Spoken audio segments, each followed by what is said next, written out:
जय हिंद दोस्तों, रखिएगा ना के चैनल में आपका स्वागत है। दोस्तों कैसे हैं आप? उम्मीद करता हूं कि आप अच्छे होंगे। दोस्तों आज के इस वीडियो में मैं आपको एक जबरदस्त रिपोर्ट समझाऊंगा और दोस्तों ये रिपोर्ट संगठनों ने भारत सरकार को सौंपी है ताकि सभी पेंशनर्स को, सरकारी कर्मचारियों को 8वें वेतन आयोग का फायदा मिल सके। जी हाँ दोस्तों, देखने में यह है कि सरकार कोई नया वेतन आयोग लागू तो कर देती है, लेकिन सही में उसका फायदा पेंशनर्स को नहीं मिल पाता, जैसा कि 7वां वेतन आयोग।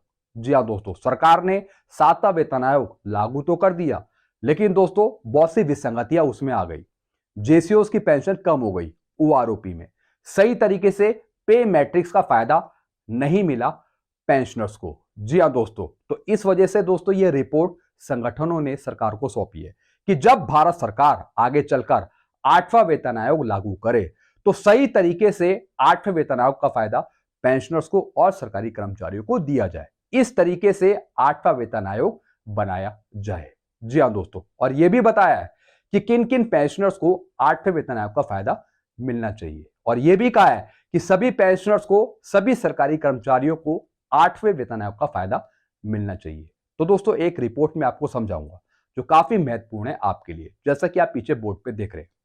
वीडियो में आगे बढ़ने से पहले एक छोटी सी अपील मैं आपसे कर रहा हूं। अगर आप पहली बार मेरा चैनल देख रहे हैं या फिर ये वीडियो देख रहे हैं तो आप मेरा चैनल सब्सक्राइब भी कर सकते हैं, जिसका नाम है रक्षित खन्ना, क्योंकि ऐसी जानकारी, सही जानकारियां आपको मिलती रहती है इस चैनल के माध्यम से। चलते हैं दोस्तों, आगे बढ़ते हैं।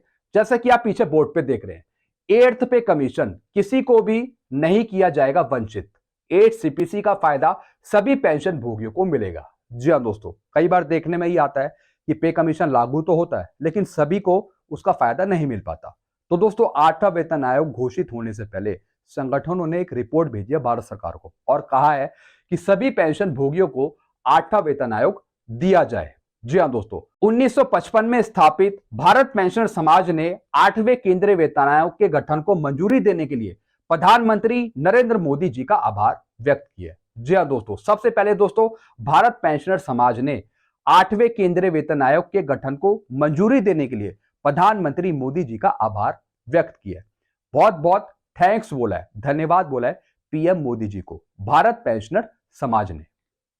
यह निर्णय न केवल सरकारी कर्मचारियों बल्कि सभी पेंशन भोगियों के लिए राहत लेकर आया है। जी हाँ दोस्तों, 8 सीपीसी का फायदा सभी पेंशनर्स को मिल पाए, सभी सरकारी कर्मचारियों को मिल पाए, इसके लिए दोस्तों एक रिपोर्ट सौंपी है इस संगठन ने भारत सरकार को, ताकि कोई भी पेंशनर, सरकारी कर्मचारी 8वें वेतन आयोग से वंचित ना रह पाए। अब दोस्तों आगे क्या लिखा है, संगठन ने सरकार से यह सुनिश्चित करने का आग्रह किया है कि सभी मंत्रालयों, विभागों और स्वायत्त निकायों के पेंशन भोगियों को 8वें वेतन आयोग के दायरे में शामिल किया जाए। जी हाँ दोस्तों, चाहे दोस्तों कोई सा भी पेंशनर्स हो, चाहे दोस्तों कोई सा भी डिपार्टमेंट का वो पेंशनर्स हो, कोई सा भी सरकारी कर्मचारी हो, उनको 8वां वेतन आयोग दिया जाए, ऐसा दोस्तों इन संगठन का कहना है। यानी कोई भी पेंशन भोगी 8वें वेतन आयोग से वंचित ना किया जाए। 8वें वेतन आयोग का जो सही फायदा है वो आगे चलकर पेंशनर्स को, सरकारी कर्मचारियों को मिल पाए और 8वें वेतन आयोग में कोई भी विसंगति ना हो पेंशन से जुड़ी। पेंशन भोगियों की सेवा का सम्मान सरकार का कर्तव्य है। भारत पेंशनर समाज ने अपने पत्र में लिखा है कि पेंशन भोगी अपने सेवा काल में देश के विकास में अपना अमूल्य योगदान देते हैं। रिटायरमेंट के बाद भी पेंशन भोगी अपने अनुभव और ज्ञान से समाज को लाभान्वित करते हैं। ऐसे में सरकार का कर्तव्य बनता है कि पेंशन भोगियों की गरिमा को ठेस ना पहुंचे। पीएस का मानना है कि सभी पेंशन भोगी, चाहे वे किसी भी मंत्रालय या फिर विभाग से संबंधित हो, समान सम्मान और लाभ के पात्र हैं। जी हाँ दोस्तों जब आप जॉब करते थे, जब आप सर्विस में थे, तो दोस्तों आपने देश के प्रति अपना काम किया। जी हाँ दोस्तों, चाहे आप किसी भी डिपार्टमेंट में हो, चाहे आप कहीं बॉर्डर पे खड़े हो, पूरी लगन के साथ, पूरी मेहनत के साथ आपने काम किया। तो दोस्तों आपने अपना ज्ञान यूज किया, और जब आप रिटायर हो गए उसके बाद भी दोस्तों आप अपना ज्ञान देते हैं, और दोस्तों उससे कई लोग प्रेरित होते हैं। जी हाँ दोस्तों, अब दोस्तों कई पेंशनर्स हैं जो रिटायर हो गए, अब बहुत सी चीजें दोस्तों वो मुझे बताते हैं, तो मुझे कुछ सीखने को मिलता है। तो दोस्तों ये बहुत अच्छी बात है। जी हाँ दोस्तों, यानी जब वो सेवा में थे तो उन्होंने देश के प्रति काम किया, और जब वो रिटायर हो गए तो दोस्तों अपनी ज्ञान की वजह से वो दूसरों को प्रेरित कर रहे हैं, कुछ ना कुछ सिखा रहे हैं। ये बहुत अच्छी बात है। तो दोस्तों इन सब चीजों को देखते हुए सरकार को पूरी तरीके से फायदा देना चाहिए 8 सीपीसी का, जब आगे 8वां वेतन आयोग घोषित हो। भारत पेंशनर समाज ने सरकार से अपील की है कि 8वें वेतन आयोग के कार्य क्षेत्र में निम्नलिखित पेंशन भोगियों को शामिल किया जाए। जी हां दोस्तों, भारत पेंशनर समाज ने सरकार से अपील करी है कि किन पेंशनर्स को 8वें वेतन आयोग का फायदा दिया जाए। सबसे पहले केंद्र सरकार के पेंशन भोगी। जी हां दोस्तों, जो केंद्र सरकार के पेंशन भोगी हैं, पेंशनर्स हैं, चाहे वो डिफेंस पेंशनर्स हो चाहे वो सिविलियन पेंशनर्स हो, जी हां दोस्तों, उनको 8वें वेतन आयोग का फायदा दिया जाए। अब दोस्तों इसमें डिफेंस फोर्सेस भी आती है। जी हां दोस्तों, आर्मी के पेंशनर्स, नेवी के पेंशनर्स या फिर एयरफोर्स के पेंशनर्स। जी हां दोस्तों, सभी पेंशनर्स जो केंद्र सरकार के पेंशन भोगी हैं उनको 8वें वेतन आयोग का फायदा दिया जाए। बीएसएनएल, एमटीएनएल, ईएसआईसी, ईपीएस जैसे सार्वजनिक उपक्रमों के कर्मचारी, उनको 8वें वेतन आयोग का फायदा दिया जाए। स्वायत्त और सांविधिक निकायों के पेंशन भोगी, इनको भी 8वें वेतन आयोग का फायदा दिया है। जी हां दोस्तों, जो और कर्मचारी हैं, दूसरे डिपार्टमेंट के कर्मचारी हैं, पेंशन भोगी हैं, उनको भी 8वें वेतन आयोग का फायदा दिया जाए। जी हां दोस्तों, ये बहुत अच्छी डिमांड है। चलते हैं दोस्तों, आगे क्या लिखा है।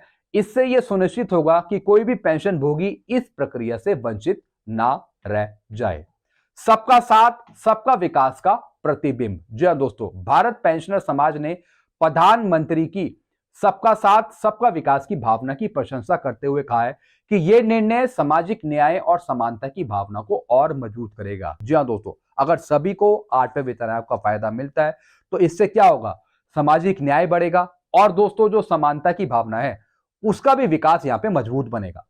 फिर दोस्तों आगे का लिखा है, बीपीएस की सबसे बड़ी मांग। जी हां दोस्तों, भारत पेंशनर समाज ने एक सबसे बड़ी मांग करी है। क्या करी है? भारत पेंशनर समाज ने प्रधानमंत्री से अनुरोध किया है कि वे संबंधित मंत्रालय और विभागों को यह निर्देश दें कि वे सभी पेंशन भोगियों को 8वें वेतन आयोग के दायरे में शामिल करें।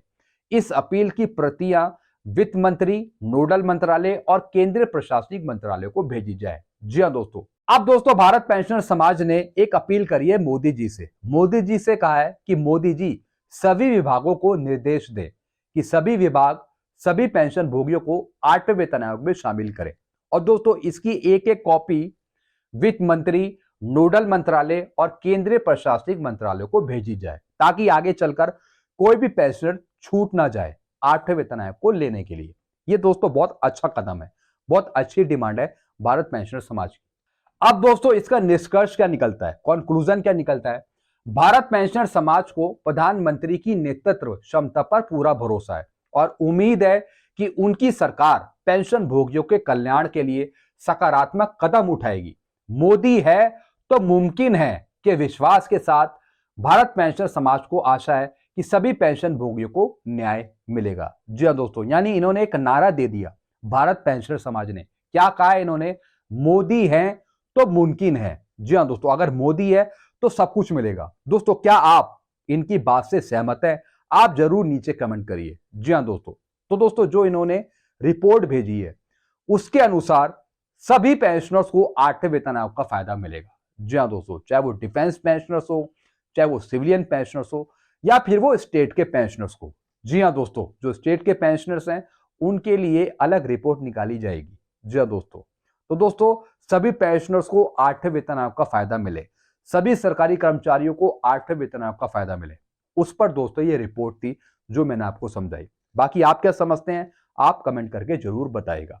वीडियो मैं ये खत्म करता हूं। चैनल आपको अच्छा लगता है तो चैनल को आप सब्सक्राइब कर सकते हैं जिसका नाम है रक्षित खन्ना, और वीडियो को आप शेयर करना मत भूलेगा। Thank you so much.